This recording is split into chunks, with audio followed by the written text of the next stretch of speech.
La carga del horno consiste en capas alternadas de combustible, mineral de hierro y piedra caliza. El aire frío entra a través de una tubería a una estufa que eleva su temperatura. La corriente de aire caliente entra a través de tuberas dispuestas en la parte inferior alrededor del horno. Al entrar en contacto con el coque, este arde violentamente formándose dióxido de carbono y elevando la temperatura.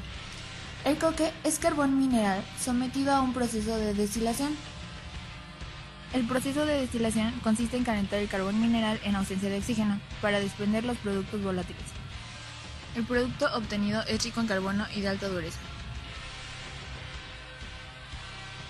Al subir el dióxido de carbono, se reduce casi inmediatamente por el coque incandescente con absorción de calor. La clave para la reducción de los óxidos metálicos es el monóxido de carbono. Su gran tendencia a combinarse con el oxígeno lo convierte en un agente reductor por excelencia. Posteriormente, el monóxido de carbono formado en la parte inferior se oxida de nuevo liberando calor. Así tenemos dos reacciones químicas.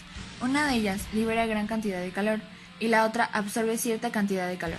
Este símbolo indica que la reacción es reversible, es decir, para producir dos moléculas de monóxido de carbono a partir de CO2 y coque, requiere aportar 172 kJ de energía calorífica, y viceversa, oxidar el CO y producir CO2 y carbono a partir de dos moléculas de monóxido de carbono libera 172 kJ de energía calorífica.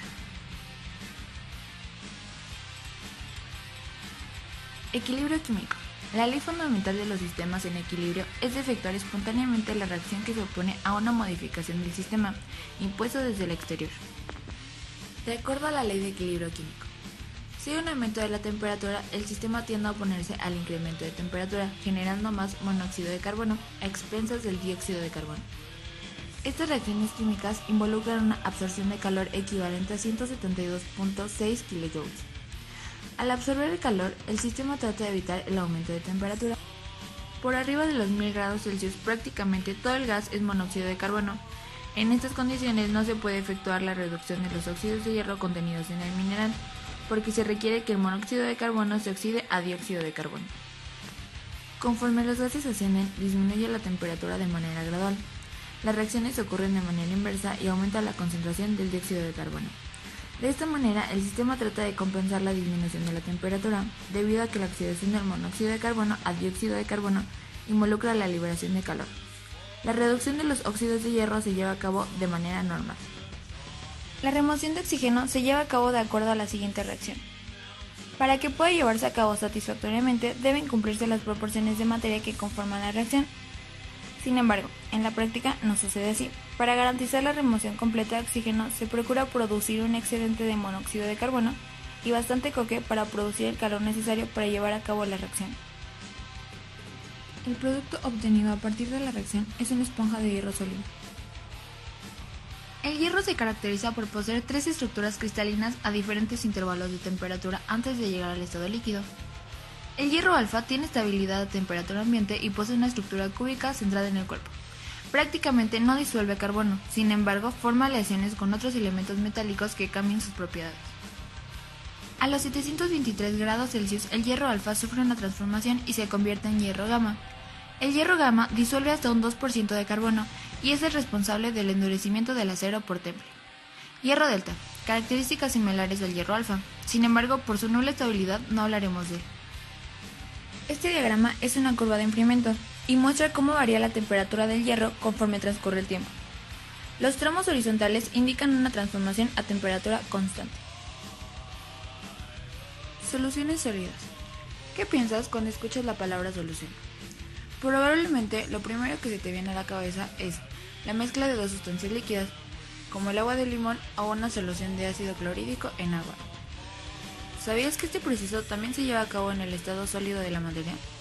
Aunque no lo parezca, las moléculas y átomos están en constante movimiento que es favorecido con el aumento de la temperatura.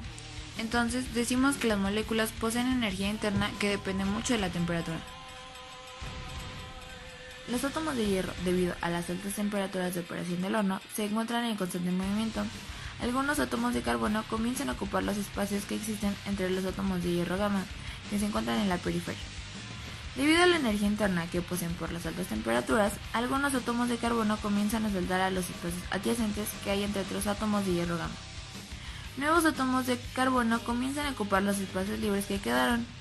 Conforme disminuye la carga del horno, aumenta la temperatura de operación. Entonces, el movimiento de átomos se hace más enérgico y cada vez más átomos de carbono comienzan a saltar y a ocupar los espacios libres entre los átomos de hierro gamma. A todo este proceso se le conoce como difusión. Es así como se forma una solución sólida. El carbono se disuelve en el hierro en estado sólido. Al enriquecerse el hierro con carbono, disminuye su punto de fusión de 1750 grados Celsius alrededor de 1250 grados Celsius.